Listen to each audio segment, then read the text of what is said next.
सोमवार दोपहर 2 बजे प्रधानमंत्री मोदी की संसद में एंट्री होती है और मिडिल ईस्ट में जंग के बीच प्रधानमंत्री का पहला संबोधन देश के नाम। इस संबोधन में 24 मिनट प्रधानमंत्री मोदी ने संसद में 24 मिनट देश के नाम, राष्ट्र के नाम एक संबोधन दिया संसद के जरिए और तैयार होने को कहा। तैयार एक मुकाबले के लिए, वही मुकाबला जो कोविड में पूरे देश ने लड़ा था।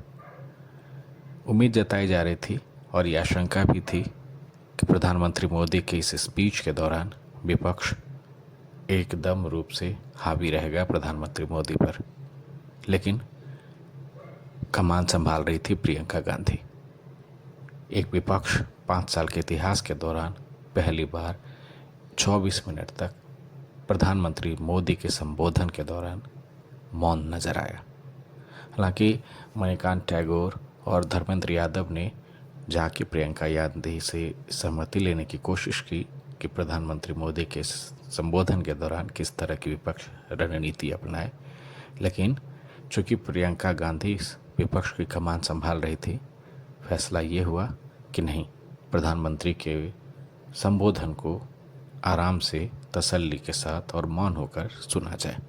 24 मिनट तक पूरा सदन प्रधानमंत्री मोदी के संबोधन को सुनता रहा और यही लोकतंत्र की सबसे बड़ी खूबसूरती इस 5 साल के दौरान नजर आई कि विपक्ष भी उसी मुश्किल दौर में देश के साथ खड़ा रहा जिसकी उम्मीद देश करता है विपक्ष से।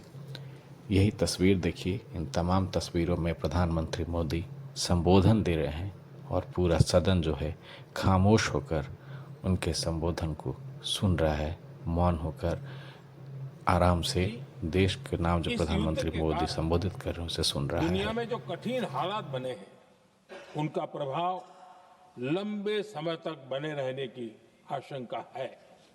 इसलिए हमें तैयार रहना होगा, हमें एकजुट रहना होगा।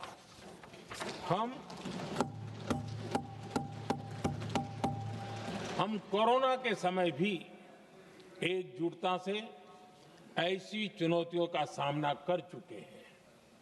अब हमें फिर से उसी तरह तैयार रहने की आवश्यकता है। धीरज के साथ, संयम के साथ, शांत मन से हमें हर चुनौती का मुकाबला करना है और यही हमारी पहचान है, यही हमारी ताकत है। और हां, हमें बहुत सावधान और सतर्क भी रहना है। हालात का फायदा उठाने वाले झूठ फैलाने का प्रयास करेंगे, ऐसे लोगों की कोशिशों को सफल नहीं होने देना है।